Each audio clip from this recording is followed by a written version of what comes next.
Jadi LRT ini kan semuanya serba baru, mulai sinyalnya baru, sistemnya baru, treknya baru, bangunan baru, stasiun baru, keretanya juga baru.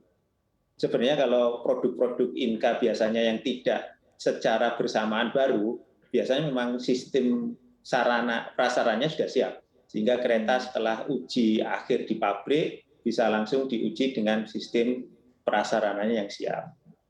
Proses sebenarnya panjang. Untuk membuat kereta itu pertama di pabrik komponen sudah diuji, sudah lolos, kemudian diintegrasi di Inka kemudian diuji sampai memang benar-benar terintegrasi dengan benar, utuh ujiannya, yang kita namakan factory acceptance test. Di sana ada pemilik proyek, juga ada konsultan, menyaksikan bahwa memang kereta ini sudah layak untuk dioperasikan.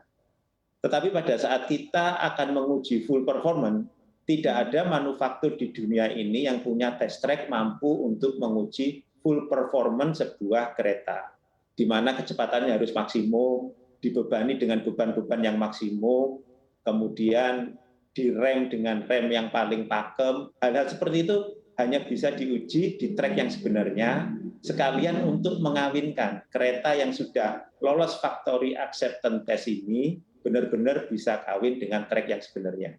Dari uji itu nanti akan kelihatan, oh tracknya masih belum pas, oh keretanya yang nggak pas harus disesuaikan dengan track. Dari sana nanti akan ketemu fine tuning memperbaiki sesuatu. Tapi biasanya hal itu terjadi minor, tidak terlalu mayor. Nah, kondisi karena semua baru, maka siapa yang paling siap lah yang kemudian punya kesempatan untuk menguji dahulu. Pada saat ini di proyek LRT Jabodetabek, ternyata kereta Inka yang sudah paling siap, sehingga Inka minta slot kepada para stakeholder yang lain untuk mendahulukan Inka melakukan uji cobanya. Sebab ketiga sistem ini akan saling membutuhkan pada saat uji coba. Pada saat menguji sinyal, mereka pasti butuh kereta yang siap dioperasikan untuk menguji sinyalnya benar bisa beroperasi atau tidak. Pada saat prasarana akan diuji beban, prasarana juga butuh keretanya untuk melihat pada saat lewat di jembatan atau lewat di flyover-nya kuat enggak. Hal-hal seperti itu yang akan selalu terjadi. Pada saat kita menguji kereta, kita juga butuh prasarananya sudah benar enggak. Hal-hal itulah yang kemudian kita saling sepakat di antara pihak, karena Inka memang sudah siap lebih dahulu, maka Inka meminta slot waktu untuk diprioritaskan melakukan uji coba terlebih dahulu. Terlepas mereka juga masih belum selesai di ujung-ujung proyeknya. Kira-kira seperti itu yang terjadi. Setelah uji coba Inka nih keretanya dulu nih ya Pak yang diuji coba, nanti ke depannya kira-kira butuh berapa lama nih untuk bisa uji coba secara keseluruhan, termasuk dengan sistemnya, termasuk juga setelah nanti prasarananya selesai dibangun seperti apa? Jadi target Inka sebenarnya bulan depan itu sudah selesai kalau tidak ada halangan, tetapi ternyata ada kejadian yang kemarin. Kemudian di Februari tahun depan itu sudah uji coba sistem sinyal dan sistem prasarana. Kemudian akan diuji coba operasi tanpa automation.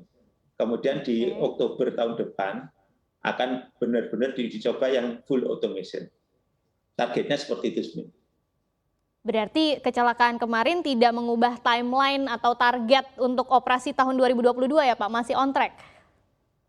Insya Allah ya.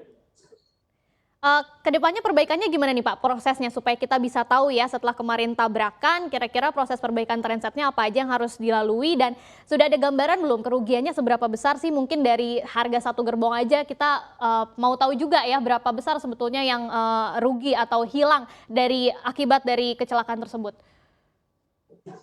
Secara kasar melihat kecelakaan kemarin, kami belum melihat lebih detail lagi ke subkomponen yang di dalam kereta.